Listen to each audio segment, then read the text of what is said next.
ഇനി ബാക്കിയുള്ള പണികൾ എന്തൊക്കെയെന്ന് നോക്കാം. ലോഗോയ്ക്ക് പശ്ചാത്തലമായിട്ട് ഒരു ചിത്രമുണ്ട്. ആ ചിത്രത്തിന് മേലെ റെയിൻബോ കോഫി ഷോപ്പ് എന്ന് ടൈപ്പ് ചെയ്തിട്ടുണ്ട്. അതുപോലെ ഒരു കുടുംബശ്രീ സംരംഭം എന്ന് മലയാളത്തിൽ താഴെ ടൈപ്പ് ചെയ്തിട്ടുമുണ്ട്. അതെല്ലാം ചെയ്തുകൊണ്ട് ഇവിടെ കാണുന്ന മാതൃകയിൽ നമ്മുടെ ലോഗോയെ ഒരു ബാനറാക്കി മാറ്റേണ്ടതുണ്ട്. അതിനായി നമുക്കിവിടെ ഒരു ചിത്രത്തെ കൊണ്ടുവരേണ്ടതുണ്ട്. തൽക്കാലം ഈ ലോഗോയെ ഒരു സൈഡിലേക്ക് മാറ്റിവെക്കാം. ചിത്രത്തെ കൊണ്ടുവരുന്നതിന് മുമ്പായി അതിന് വേണമെങ്കിൽ നമുക്ക് ഒരു ബോർഡർ വരച്ചു കൊടുക്കാം. ആദ്യമായി ഒരു ബോർഡർ വരച്ചു കൊടുക്കുന്നു. റെക്ടാങ്കിൾ ടൂൾ എടുക്കുന്നു, ഒരു ബോർഡർ വരയ്ക്കും. ഇനി ഇതിലേക്ക് നമുക്ക് ചിത്രത്തെ കൊണ്ടുവരാം. മെനു ബാറിൽ ഫയൽ എന്ന ഓപ്ഷനിൽ ക്ലിക്ക് ചെയ്യുന്നു. ഇമ്പോർട്ട് എന്ന ഓപ്ഷൻ ക്ലിക്ക് ചെയ്യുന്നു. അനുയോജ്യമായ ചിത്രമുള്ള ഫോൾഡർ കണ്ടുപിടിക്കുക. ഡെസ്ക്ടോപ്പിൽ ഇവിടെ കാണുന്ന ഫോൾഡറിൽ അതിന് അനുയോജ്യമായ ഒരു ചിത്രമുണ്ട്. അത് സെലക്ട് ചെയ്യുന്നു.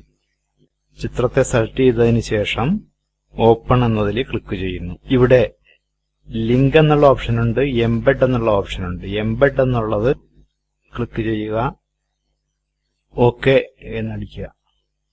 ചിത്രം ഓപ്പൺ ആയി വന്നിട്ടുണ്ട്. ആവശ്യമായ മാറ്റങ്ങൾ വരുത്തുക. ഗ്രൂപ്പ് ചെയ്യുന്നു.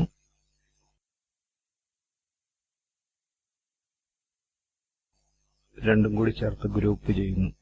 ഒബ്ജക്റ്റ് ഗ്രൂപ്പ് എന്നതിൽ ക്ലിക്ക് ചെയ്യുന്നു. ഇനി ഇതിലേക്ക് ലോഗോയെ കൊണ്ടുവരണം. അതിന്റെ വലിപ്പം ലേശം കുറയ്ക്കാം. വലിപ്പം ബാനറിനനുസരിച്ച് കുറയ്ക്കുക. ലോഗോയെ ബാനറിലേക്ക് കൊണ്ടുവരുന്നു. വലിച്ച് ബാനറിലേക്ക് കൊണ്ടുവരുന്നു. ഇപ്പോൾ ലോഗോ ബാനറിന് പിന്നിലായിപ്പോയി. അതിനെ മുന്നിലേക്ക് കൊണ്ടുവരാൻ രണ്ട് ഓപ്ഷനുകളുണ്ട്. ഓബ്ജക്റ്റ് സെലക്ട് ചെയ്തതിനു ശേഷം റൈസ് ടു ടോപ്പ് എന്ന് കൊടുക്കാം.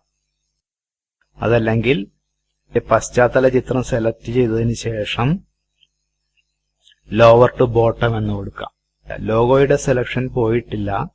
അതുകൊണ്ട് ലോഗോയെ മുന്നിലേക്ക് കൊണ്ടുവരുന്നതാണ് എളുപ്പം.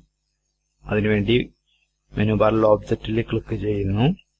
റൈസ് ടു ടോപ്പ് എന്ന ഓപ്ഷൻ ക്ലിക്ക് ചെയ്യുന്നു.